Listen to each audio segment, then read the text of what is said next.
Hello நண்பர்களே, இன்னைக்கு நம்ம தி அன்கேனி கவுண்டர் டிராமாவோட 11வது எபிசோடு தான் பார்க்க போறோம். டிராமாவோட ஸ்டார்டிங்லயே நம்ம ஹீரோவை கேப் மண்டையும் கூட புதுசா ஜாயின் பண்ணிருக்கிற ஈவில் ஸ்பிரிட் எல்லாம் கிட்னாப் பண்ணிடுறானுங்க. அன்பார்ச்சுனேட்டா ஹீரோவோட ஸ்டிக் அங்கேயே விட்டுட்டு போயிடுறானுங்க. நம்ம ஹீரோவும் தப்பிக்கலான்னு எவ்வளவோ முயற்சி பண்றான். பாவம் நம்ம ஹீரோனால ஒன்னும் பண்ண முடியல. அதே நேரத்துல நம்ம மாவோக்கி இருந்துட்டு ஹீரோயின் சொல்றது உண்மையா இருந்தா கண்டிப்பா அவனுங்களை நம்ம ஒன்னும் பண்ண முடியாது. ஏன்னா கேப் மண்டைய தனியா வந்தாலே நம்ம சமாளிக்கிறது கஷ்டம், இதுல கேங்க வேற சேர்த்திட்டு இருக்கான் அப்படின்னு புலம்பிட்டு இருக்காங்க. அப்பதான் நம்ம ஹீரோயினுக்கு ஒரு விஷயம் ஞாபகத்துக்கு வருது. இதுக்கு முன்னாடி ஹீரோயினுக்கு ஒரு ஈவில் ஸ்பிரிட்டோட வாய்ஸ் கேட்டிருக்கோம். அந்த லொகேஷன் நம்ம ஹீரோ வீட்டுக்கு பக்கத்துலதான் இருக்கு அப்படின்னு சொல்றா. இதை கேட்கிற எல்லாத்துக்கும் செம ஷாக் ஆகுது. நம்ம மோடாக்கு வேற டே ஹீரோ இப்ப இந்த டீம்லயே இல்ல, அவனுக்கு எந்த பவர் இருக்காது, நம்ம அவனை காப்பாத்தியே ஆகணும்னு சொன்னோன்னு எல்லாம் அறக்க பறக்க கிளம்புறாங்க. அப்ப கரெக்டா நம்ம ஹீரோயினோட மொபைலுக்கு ஹீரோ கிட்ட இருந்து கால் வருது. இவளும் அட்டன் பண்ணி பார்த்தா வீடியோ கால்ல ஹீரோவை கட்டி போட்டு அடி பிரிச்சு மேஞ்சிருக்கானுங்க. அப்போ கரெக்டா கேப் மண்டைன்னு வந்துடுறான். இத பாக்குறவங்களுக்கு எல்லாம் செம ஷாக் ஆகுது. பக்கத்திலேயே இந்த லேடி ஈவில் ஸ்பிரிட்டும் இருக்கா. இவளைய பார்த்த உடனே மோடாக்கு தெரிஞ்சிருது. அப்ப அந்த லேடி இருந்துட்டு நான் ஹீரோவோட மெமரியை ரீட் பண்ணிட்டேன், இப்ப அவனுக்கு எந்த பவரும் இல்லைன்னு எனக்கு தெரியும் அப்படின்னு பேசிட்டு ஹீரோவோட விரலை உடைச்சிடறா. இவங்களுக்கு எல்லாம் பாவம் என்ன பண்றதுன்னே தெரியல. அப்ப அந்த கேப் மண்டை இருந்துட்டு ஒரு ஃபேக்டரியோட பேரை சொல்லி 9 மணிக்குள்ள நீங்க எல்லாம் இங்க வந்தே ஆகணும், நீங்க லேட் பண்ற ஒவ்வொரு 10 நிமிஷத்துக்கும் ஹீரோவோட விரல் ஒண்ணுன்னா உடையும் அப்படின்னு சொல்லிடுறான். இருந்தாலும் நம்ம ஹீரோ வராதீங்கடா, நீங்க எல்லாம் செத்துருவீங்க அப்படின்னு சொல்றான். இதெல்லாம் இவங்க கேட்கிற மாதிரி இல்ல.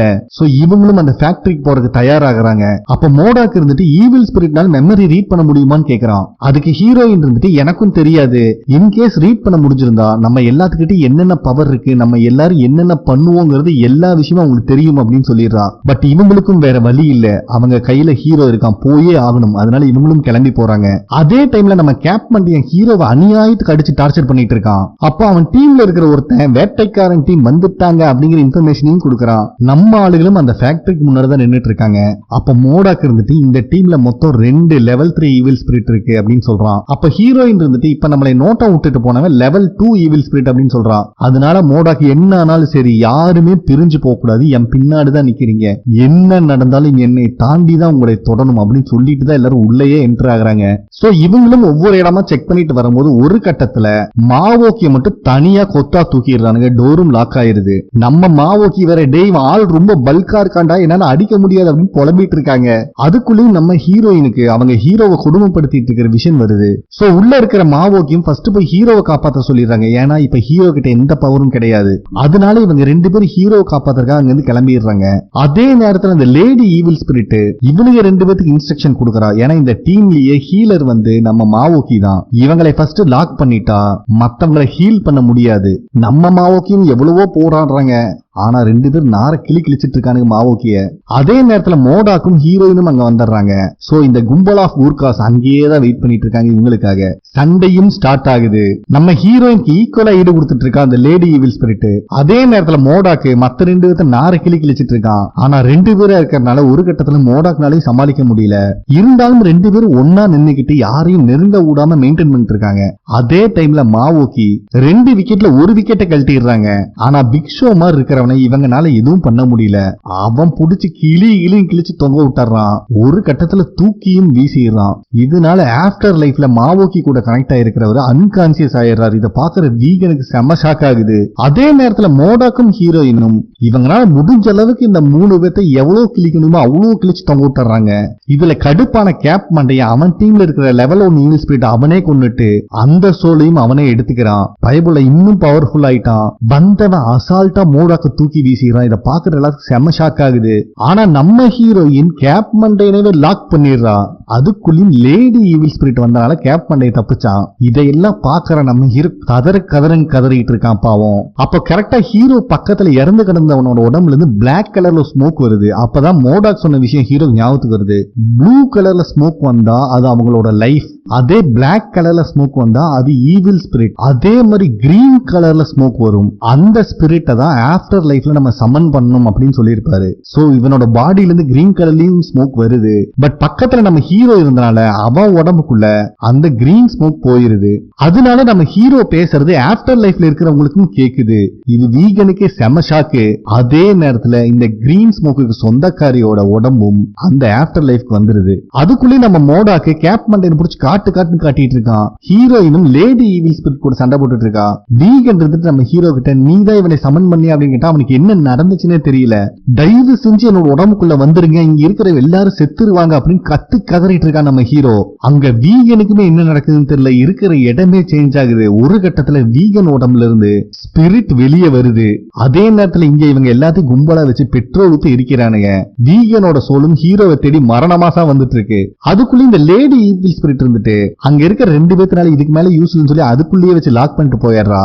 நம்ம வீகனோட சோலா ஹீரோ எங்க இருக்கான்னு தேடிட்டு இருக்கு. இந்த இடத்துலயும் நெருப்பு கொஞ்சம் கொஞ்சமா அதிகமாயிட்டே இருக்குது. அவ்வளவுதான்டா சோலி மொத்தமா முடிஞ்சதுன்னு ஹீரோ கதறி அழுதுட்டு இருக்கும் போது வீகனோட சோல் ஹீரோவோட உடம்புக்குள்ளயும் வந்துருது. அம்புட்டுதேன். இதுக்கப்புறம் எவனால ஹீரோவை தடுக்க முடியும்? அதே நேரத்துல இந்த இடமும் மொத்தமா வெடிச்சு செதறுது. இதை வெளியே இருக்கிற மேயரும் டைசனும் பார்த்துட்டு தான் இருக்காங்க. சோ நம்ம கேப் மண்டையனும் மத்தவங்களும் மொத்த சோலி முடிஞ்சு அங்க இருந்து கிளம்பி போயிடுறாங்க. இப்பதான் நம்மளுக்கு அந்த பில்டிங்குள்ளேயே காட்டுறாங்க. வீகன் நம்ம ஹீரோவோட உடம்புக்குள்ள வந்த உடனேயே அவன் மொத்த பவர் யூஸ் பண்ணி இவங்களை சுத்தி டெரிட்டரி கிரியேட் பண்ணிருப்பான். சோ அதுக்குள்ள இருக்கிற வரைக்கும் இவங்களுக்கு அந்த அளவுக்கு ஒண்ணும் ஆகாது. நம்ம ஹீரோவும் டெரிட்டரியை கிரியேட் பண்ணி மரணமாசு தக்காளி சாசா நின்னுட்டு இருக்கான். இத பார்த்துட்டு இருக்கிற ஆஃப்டர் லைஃப்ல இன்ஸ்பெக்டருக்கே ஷாக் ஆகுது. யாரா சாமி நீ அப்படிங்கிற மாதிரி பார்த்துட்டு இருக்காங்க. அதுக்குள்ளேயும் நம்ம ஜாங் ஆம்புலன்ஸோட வந்துடுறாரு. சோ ஒவ்வொருத்தரையும் ஆம்புலன்ஸ்ல ஏத்திட்டு இருக்காங்க. எங்கடா மோடாக்குன்னு பார்த்தா பயபுல இவ்வளவு அடிபட்டு இருக்கு. அப்பவும் கூட ஒருத்தனோட சோலை ஆஃப்டர் லைஃப் அனுப்பி வச்சிட்டு இருக்கான். இத பாக்குற ஜாங் காண்டாகுது. டே ஆஃப்டர் லைஃப்ல இருக்கிறவனுங்களா பாருங்கடா எவ்வளவு சின்சியரா ஒர்க் பண்ணிட்டு இருக்கானுங்க. இவனுக்காரா நீங்களா பனிஷ்மெண்ட் தரீங்க அப்படின்னு கழுவி ஊத்திட்டு இருக்காரு ஜாங். சோ மோடாக்கும் அந்த சோலை கொண்டு போய் சமன் பண்ணிடுறாரு. அதுக்கப்புறம் நம்ம மோடாக் எல்லாத்திட்டையும் கத்துன்னு கத்திட்டு இருக்காரு. இப்ப ஏற்பட்ட ஒருத்தனை இந்த குரூப்ல இருந்து விளக்கறதுக்கு நீங்க எல்லாம் வெக்கப்படணும், வேதனைப்படணும். ஆனா துக்கமும் துயரமும் மட்டும் நாங்களே பட்டுக்கிறோம் அப்படின்னு புலம்புறாரு.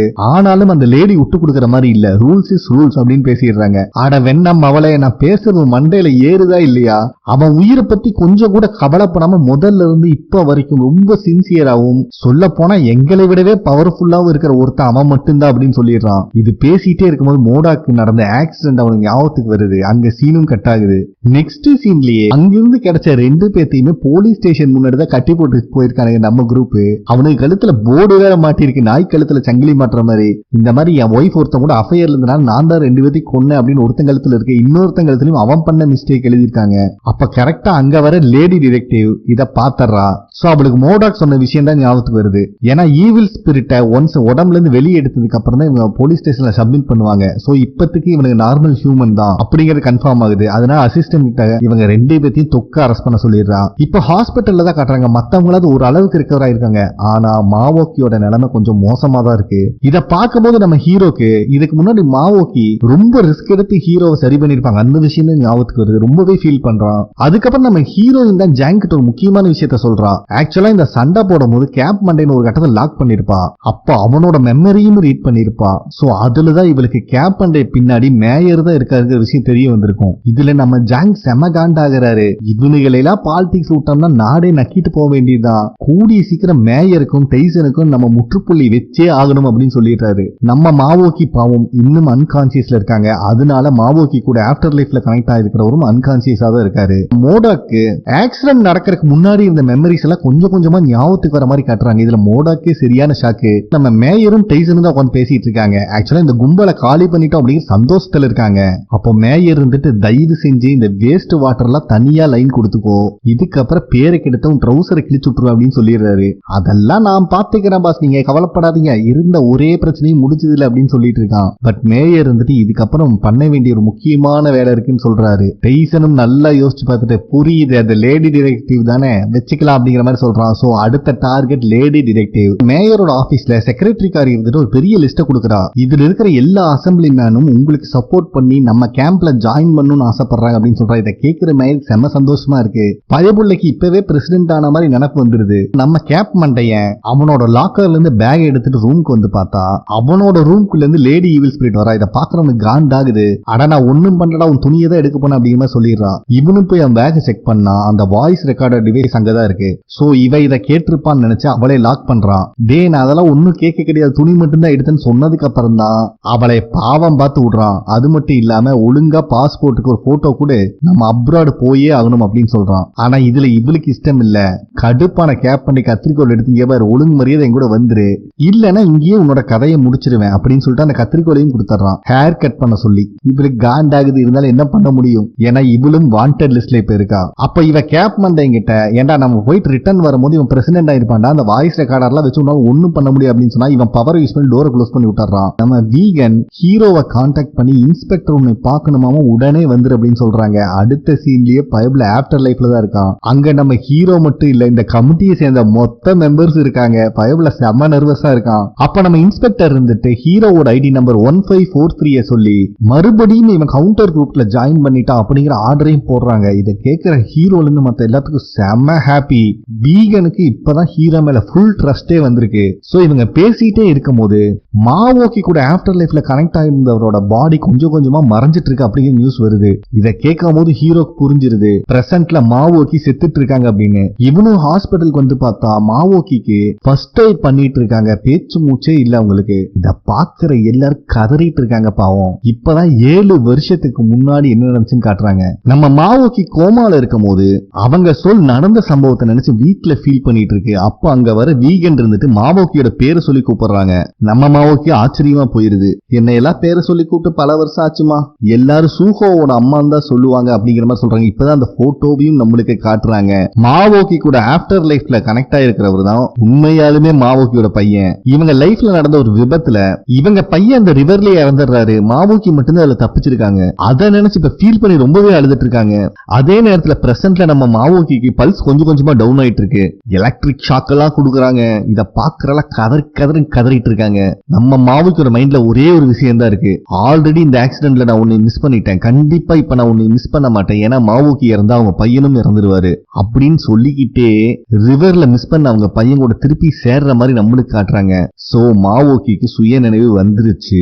ஆஃப்டர் லைஃப்ல இருக்க அவங்க பையனுக்கும் சரியாயிருச்சு. இதை பாக்குற எல்லாத்துக்கும் ரொம்ப சந்தோஷமா இருக்கு. நம்ம மாவோக்கியும் டிஸ்சார்ஜ் பண்ணி கூப்பிட்டு வந்துடுறாங்க. அப்பதான் மோடாக்கு இன்னொரு குண்டை தூக்கி போடுறான். அவனுக்கு பழைய மெமரிஸ் எல்லாம் ஞாபகம் வந்துருச்சு அப்படின்னு சொல்றான். கேட்கிற எல்லாத்துக்கும் செம்ம ஷாக் ஆகுது. பட் நம்ம ஹீரோக்கு சரியான ஹாப்பி. நம்ம லேடி டிடெக்டிவ் பிரதர் காரணம் இன்வெஸ்டிகேட் பண்ணிட்டு இருக்காங்க.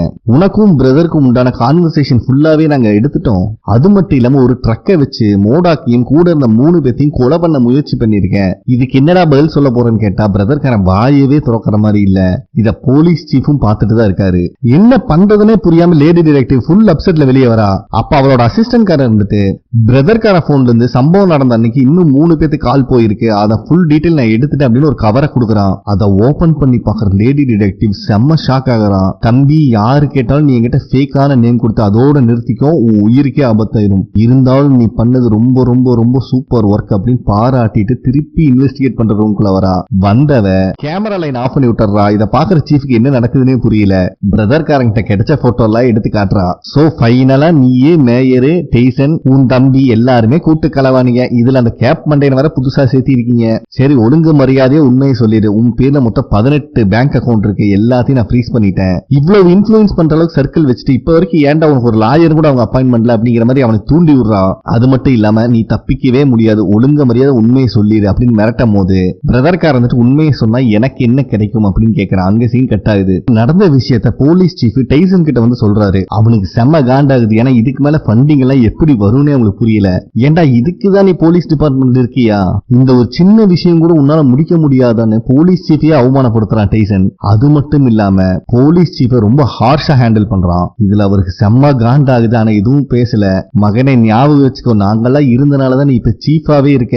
ஒழுங்கு மரியாதை இந்த அத்தனை விஷயத்தை கிளியர் பண்ணிட்டு மிரட்டிட்டு அங்கிருந்து கிளம்பிடுறான். நம்ம போலீஸ் சீஃப்க்கு உச்சக்கட்ட அவமானம் ஆயிருது. ஏண்டா உங்களுக்கெல்லாம் சப்போர்ட் பண்ணல, எனக்கு இதுவும் தேவை இன்னும் தேவை அப்படிங்கிற அளவுக்கு பார்த்துட்டு இருக்காரு. நெக்ஸ்ட் சீன்லயே ரெஸ்டாரண்ட்ல நம்ம மோடாக் ஓவர் பெர்ஃபார்மன்ஸ் போட்டு இருக்காரு. ஏன்னா பயபுலைக்கு பாதி மெமரி தான் வந்திருக்கு. என்னை யாரோ கொலை பண்ணிருக்காங்க அப்படின்னா என்கிட்ட எவிடன்ஸ் இருக்குன்னு தானே அர்த்தம். அது என்ன எவிடன்ஸா இருக்கும் அப்படின்னு கேட்க வராரு. இவனும் பதில் சொல்லணும். இவன் வாயவே 2 பேர் உட்காந்து பார்த்துட்டு இருக்காங்க, ஹீரோயினும் மாவோக்கியும். பட் அது மட்டும் ஞாபகத்துக்கு வரல அப்படின்னு சொல்லி மொக்க பண்ணி விட்டுறான். திருப்பி திருப்பி இப்படியே பேசிட்டு இருக்கிறேன். மாவோக்கி காண்டாகுது.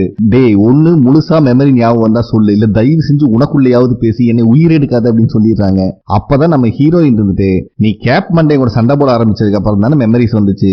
சோ இந்த மாதிரி தான் மெமரிஸ் எல்லாம் செதறி கிடக்கும். இதெல்லாம் ஒண்ணுக்குள்ள ஒண்ணு இன்டர்லிங்க் ஆயிருக்கும். நீ இது எல்லாத்தையும் ஜாயின் பண்ணி பாத்தீங்கன்னா உனக்கு ஒரு கன்க்ளூஷன் கிடைக்கும் அப்படின்னு ஐடியா கொடுக்குறா. ஏன்னா ஹீரோவோட சப்கான்சியஸ் மெமரியில எல்லா விஷயமும் தனித்தனியா தான் இருந்துச்சு அப்படின்னு சொல்லிட்டு இருக்கா. இதை கேட்கிற மாவோக்கி இருந்துட்டு அட ஹீரோ நல்லா படிக்கிற புள்ளமா, அதுக்கு சப்கான்சியஸ் மெமரி இல்ல மத்ததும் சேர்ந்தே இருக்கும்.